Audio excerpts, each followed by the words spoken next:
Hello guys, karibu katika video cha leo. Asante sana kwa ambao umesha subscribe channel yetu. Asante sana kwa ambao unazidi kufuatilia video zetu.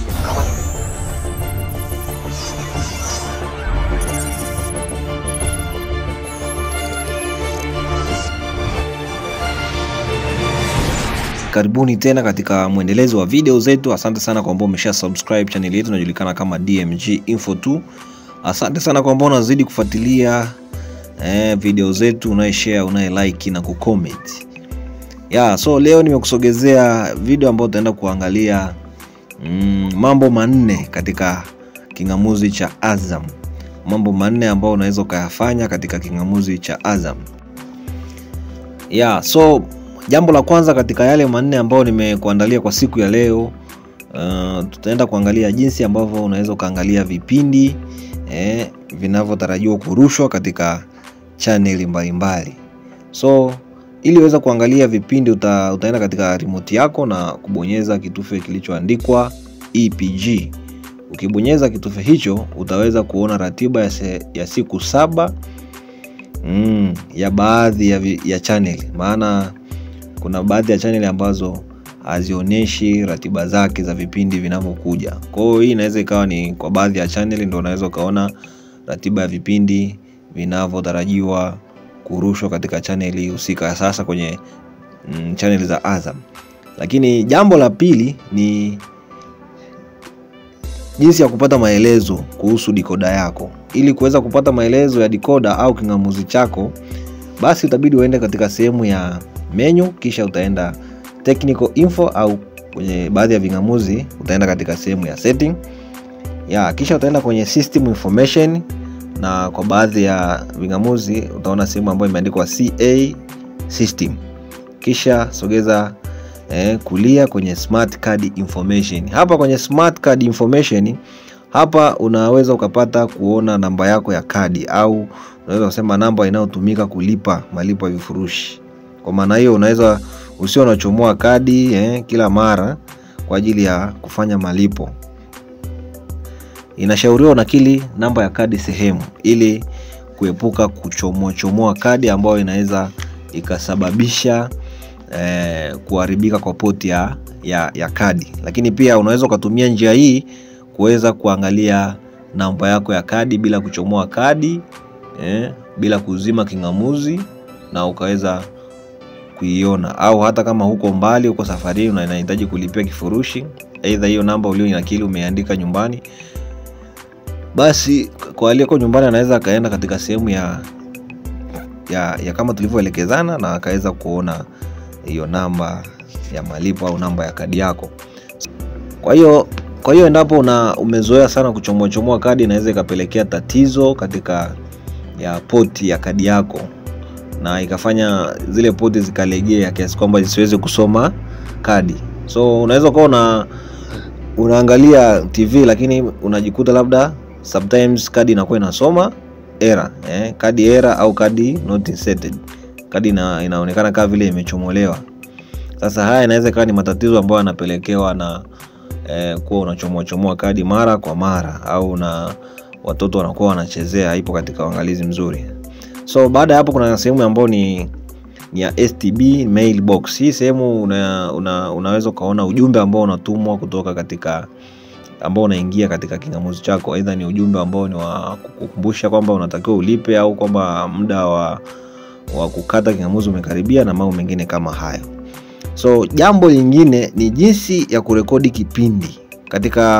Ukiwa na kingamuzi cha Azam, unaweza ukarekodi kipindi na ukaweza kurejea baadaye kwa kutazama kilichokuwa kinaendelea katika channel husika. Kwa hiyo cha msingi unahitaji uwe na flash yenye ukubwa aidha kuanzia GB 4 na kuendelea. Hii inategemea na muda ambao unaotaka kutumia kurekodi kipindi. Tuseme mfano labda kipindi cha dakika 30, basi hautahitaji flash kubwa sana. Inaweza ikawa GB 4 ikakutosha kwa ajili ya kurekodi kipindi chako cha nusu saa. Lakini pale ambapo unahitaji kurekodi kipindi ambacho kitatumia muda mrefu, basi unahitaji flash ambayo ni kubwa zaidi ya hapo. So jinsi ya kurekodi kipindi, cha kwanza kabisa utachukua flash yako na kuichomeka kwenye decoder au kingamuzi chako vizuri kabisa. Na hakikisha umeichomeka vizuri. Usichomeke kwenye TV, bali ni kwenye decoder au kingamuzi. Kuna mwingine anaweza kafikiria labda akichomeka kwenye TV kipindi kinaweza ikarekodia. La hasha. Unahitaji uichomeke flash yako katika decoder yako au tuseme kingamuzi. Na ukisha chomeka flash yako, basi utaenda katika remote yako na utabonyeza kitufe kilichoandikwa REC, REC au record. Ukibonyeza itakuonesha kuwa umeanza kurekodi. Na pale ambapo utahitaji kusitisha, basi utabonyeza pale pale katika hicho kitufe cha rekodi, kumaanisha kwamba umesitisha kurekodi. So kwa kufanya hivyo utakuwa umerekodi kipindi chako. So jinsi ya kurejea sasa, ili uweze kurejea katika video ambazo umeshazirekodi, lazima kwanza kuhakikisha kwamba ile flash umeichomeka katika kingamuzi chako vizuri kabisa. Baada ya hapo utaenda katika kitufe katika remote yako kilichoandikwa media. Ukishaenda katika kitufe cha media, utasogea upande wa kulia kwenye recordings. Hapa kwenye records utapata listi ya vipindi ambavyo ulikuwa umerekodi. Vitakuwa vinakuja kwa jina la channel.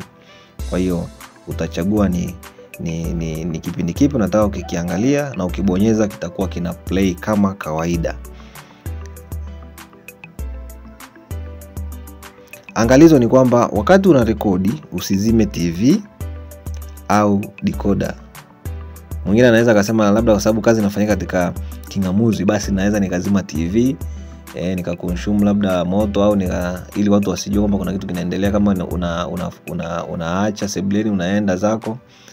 Lakini utakapokuwa unazima TV, basi kipindi hakitaweza kurekodiwa. Lazima vote viwe viko on, TV pamoja na decoder yako, na kila kitu kimesetiwa kama kawaida. Lakini pia utaweza kubadilisha channel, na haishauri kubadilisha channel wakati unarekodi. Pia haishauri pia kuchomoa flash wakati kipindi kinarekodi. So mwisho kabisa, jambo la 4 na la mwisho ni jinsi ya kubadilisha sauti au jinsi ya kubadilisha lugha za matangazo, yawe katika Kiswahili au Kingereza. Ingawa ni baadhi ya channel na vipindi ambavyo vinaweza kutafsiriwa katika lugha zaidi ya moja, especially katika mfano mpira, unaweza kubadilisha matangazo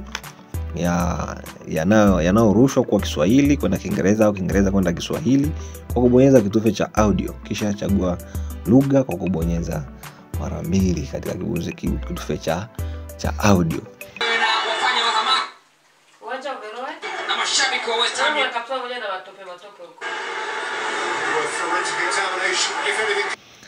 Nadhani utakuwa umeenjoy sana video yetu, na nafikiri utakuwa umejifunza jambo. Basi usiache kusubscribe channel yetu, inajulikana kama DMG Info 2. Pia usisahau kushare na wape ujanja wa mjini. Kuna wengine tunatumia vingamuzi nyumbani kila siku, lakini haya mambo mengine hatuyazangatii wala hatuna time nayo na hatuyafahamu. So hadi wakati mwingine.